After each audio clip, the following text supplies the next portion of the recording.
Hi artists, this is your tutorial for some acrylic painting techniques. Not only will you learn some different texturing techniques, but also how to blend colors together, which is sometimes the most challenging, but also the most rewarding. So here is your end result. So this one is complete. You can see that I have done all the techniques in the top, and I've also practiced with all the things at the bottom. This is approximately what yours should look like. Mine isn't perfect. You can see I went outside of the lines a little bit, but I tried every single time to control my paint, and that's what we're looking for. Your materials would be your worksheet. Make sure you put your name on it.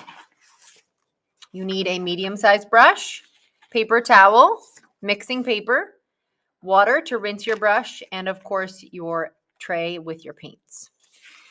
To begin, you will see that the first box asks for a hard edge. So any color of paint except for white is going to be a good choice here. Go ahead and fill that in with a solid, even coating of paint. Your goal there is to practice making an even coating of paint, learning how much paint needs to be on your brush in order to get a nice sharp edge on it, because the edge is what matters here. So you shouldn't have a rough edge. While you're at it, for a little extra bonus, go ahead and paint a layer in your Sgraffito box as well, so that we can let it dry and come back to it later. It's nice if there's a layer of paint underneath when you do Sgraffito, so this will pay off later on. All right, so hard edge is finished, and we're coming back to this. Now, dry brush is when you have not very much paint on your brush. I'm going to wash the red off my brush just so I can practice with some different colors. With a clean, dry brush, I'm going to go ahead and put just a little bit of paint on there, and I'm going to brush at this box so that I leave a textured look. I do not want to fill it in even and solid. I want to see especially these lines at the bottom. That is the hallmark of a dry brush, and that's what I want to see. You can see in my other example, I did a better job of not having water left on my brush. And so there's some really good textures happening there that you want to duplicate. Now on to dabbing. Using a wadded paper towel, dab on color to create a textured look. So once again, you can pick any color except for white would not be a good example here. I'm going to take a piece of my paper towel, bunch it up, lightly touch the very top of the paint. See, oh, I have too much. And then I'm going to use that almost like to stamp at my paper. And I'm not going to press super hard, and I'm not going to wipe, because I want to create this textured, uneven appearance. See that? Or there's my blue example. Now we can go back to Sgraffito here. Asks me to scratch through a layer of wet paint with the end of my paintbrush. That would be the plastic or wooden stick end.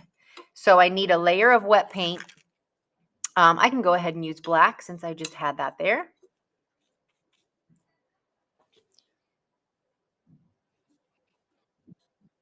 And now I'm going to scratch into it. Check this out.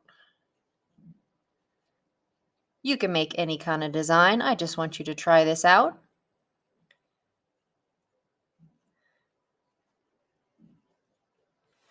When you're done, do make sure that you clean off the end of that brush. Otherwise, you'll regret it later when you get the paint on your hands because you forgot it was there. Now we finished the top 4 sections. On to overlapping. I want you to see how translucent the different colors are. So you get to paint in the entire rectangle in one primary color and let it dry, and then go back and paint the other colors on top in different sections to see how much they cover up. So here's my example. I started with the whole thing in blue, and then I did a layer with yellow on top. You can see how that changed things. Red on top, white on top, and black on top. Now I'm going to do the same thing here. This time, maybe I'm going to start with red just because. I'm going to paint this whole thing and then we will come back to this in a moment.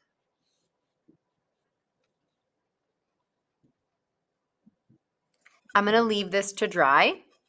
I'm going to go ahead and look at dry blending. So paint the entire scale in an even coat of one primary color.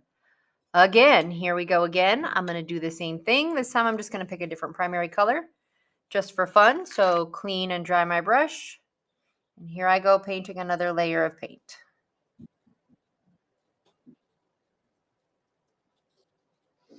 All right, while I let that dry, let me look at my final section.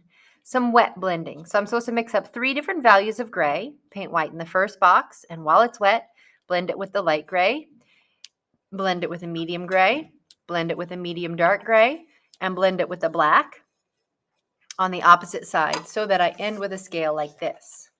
So you can see I reworked this a couple times. What I discovered that you should be aware of is be careful using water to blend your paint colors.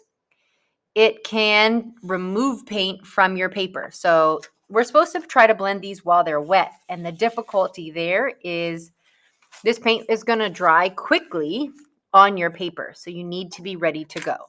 So I'm going to get those colors mixed up and ready to go. And then we will get started.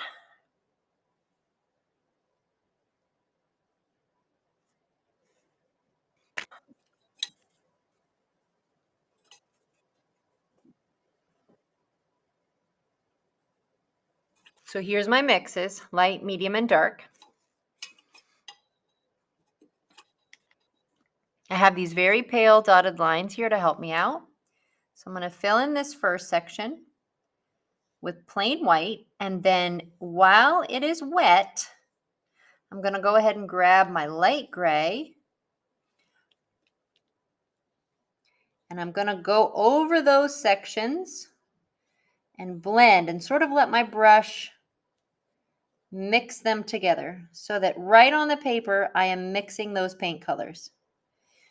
It may be easier for you to use your brush vertically rather than horizontally. And you may have to go back and get some more fresh wet paint in order to allow them to blend because it dries pretty quickly. Now I'm going to head on to my medium. Hopefully I didn't talk so much that my paint dried.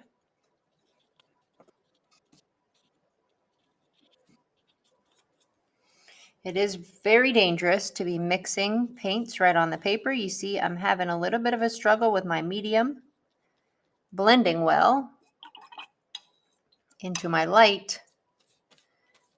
So I'm going to keep trying. Remember what I told you though about water. Be very careful about the water. Kind of like how that looks. And now I'm going to head all the way over to pure black at the very end. The challenge is keeping these paints wet long enough to be able to blend them. Your canvas, luckily, does not dry the paints out quite so quickly. So there's my wet blending scale. It's all right. White to light to medium dark to black. And now I need to go back to both of these. So on this one, it is dry, clean finger. I'm going to do all my other colors besides red. I'm going to leave this red or whatever your first primary was, do absolutely nothing there.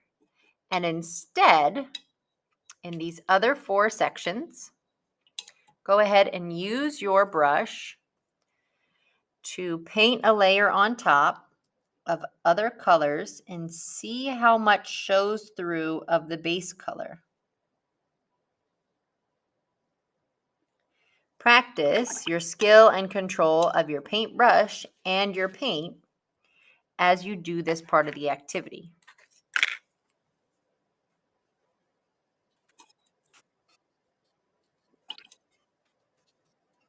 So you can see that blue being a darker pigment and the black being a darker pigment both tend to cover up the red very well.